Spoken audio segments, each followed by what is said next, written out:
I haven't opened this up yet to take a look. Welcome to season 2 of Ballin' on a Budget.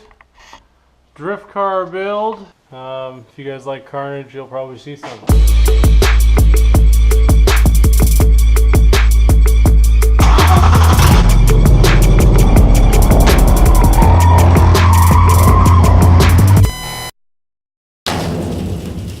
Hater V8, bro. So I don't know if you can see this, but you see there's quite a bit of a lip here.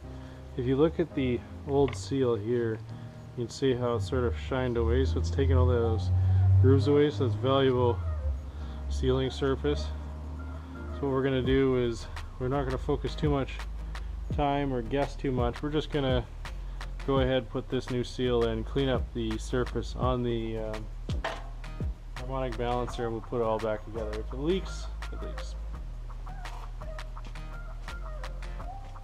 Then we'll have to look at some other option here.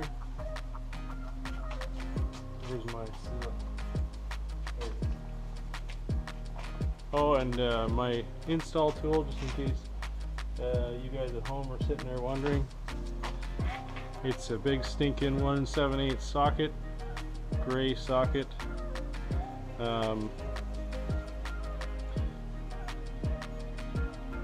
That's what I'm going to be using today. We can go ahead and drive this in. We have to be, of course, careful we put it in equal.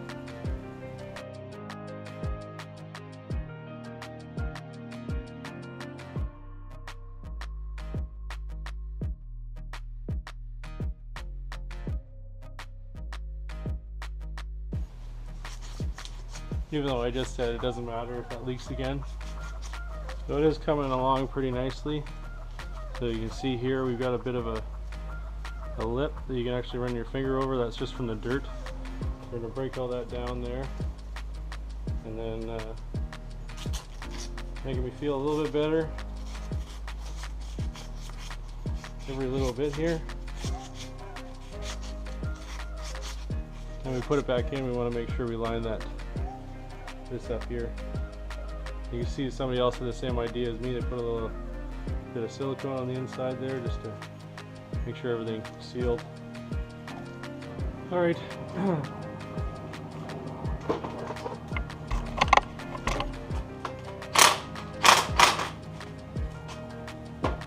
So that's all finished up. It's back in there.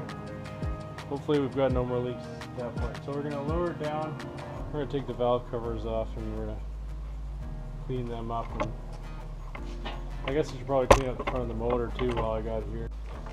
Well, I got a little sidetracked. I finished the valve cover gasket on the one side and I'm getting a little antsy to start getting this process going so I can get this transmission in there. So we have a couple new things for today. We're just gonna so the flywheel, when we got it out of the truck, it had a little heat checking on it. Looked like, well, not heat checking actually, it looked like some slippage. I might take a picture of the pressure plate and show you and put it over my talking. And then I also had very little clutch disc left. It was worn down. It was, so like everything, you know, you're getting into this build and it's all extra stuff here. So anyways, I had this flywheel turned.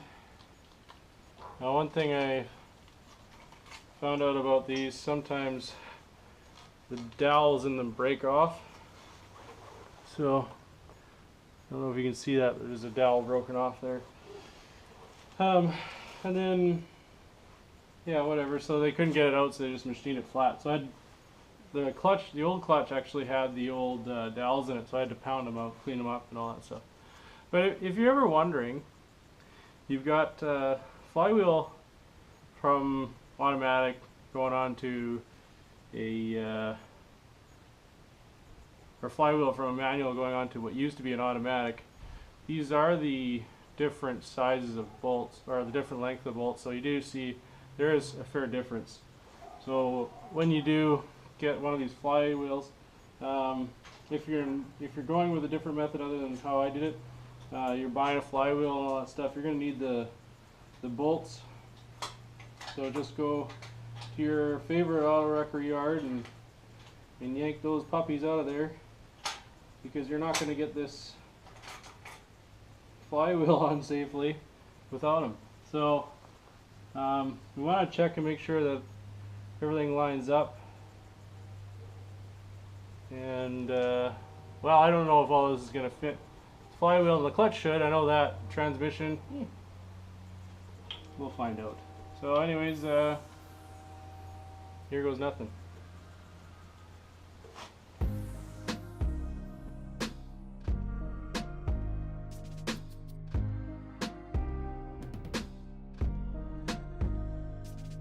Holy cow. Okay, so there is, so with these flywheels, you can only put them on in one spot. So you won't end up mixing that up. So that's always a good thing to learn. Some of them use timing marks on the flywheel. I don't think this one's too new or too old to do that. So, but now you know. Try not putting the bolt in the dowel hole.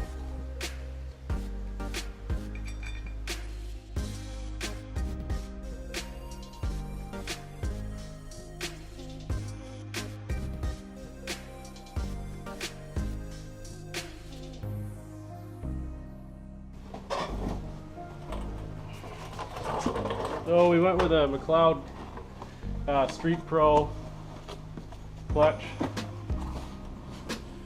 Oh, still the plastic. I haven't opened this up yet to take a look. So yeah, I always forget about this part. I always get too excited when parts come. I want to just tear it open.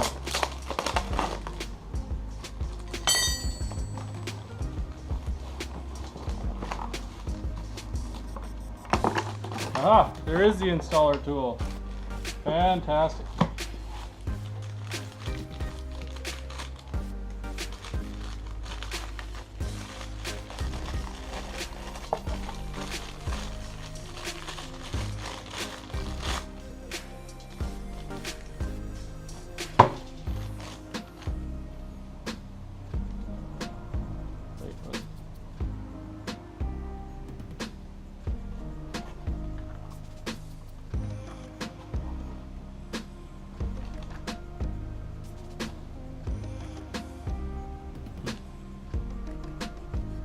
Have to double check the other flywheel. It doesn't look like the bearing, but I'm gonna rip in here and take a look and make sure I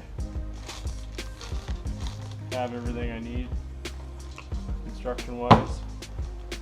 That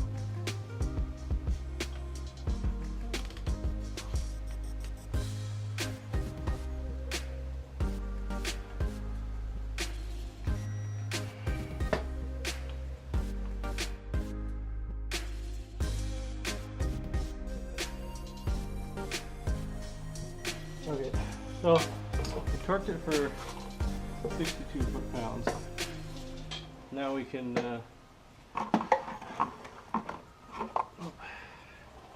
put this on a level ground. It gets all cranky when you don't do that. So we can go ahead and use this alignment tool here.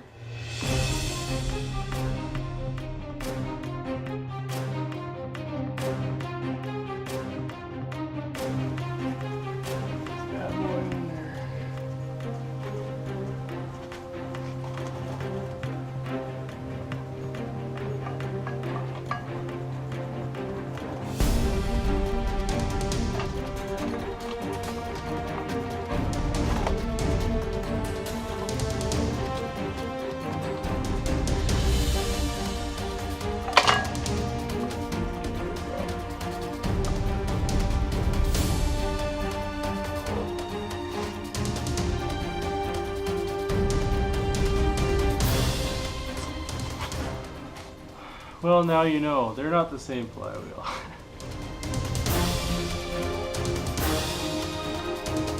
Okay, so unfortunately, we had to take the other clutch back because it didn't fit. This one does. So my biggest hurdle in this full job, more than anything else, is this Ford slave cylinder kit.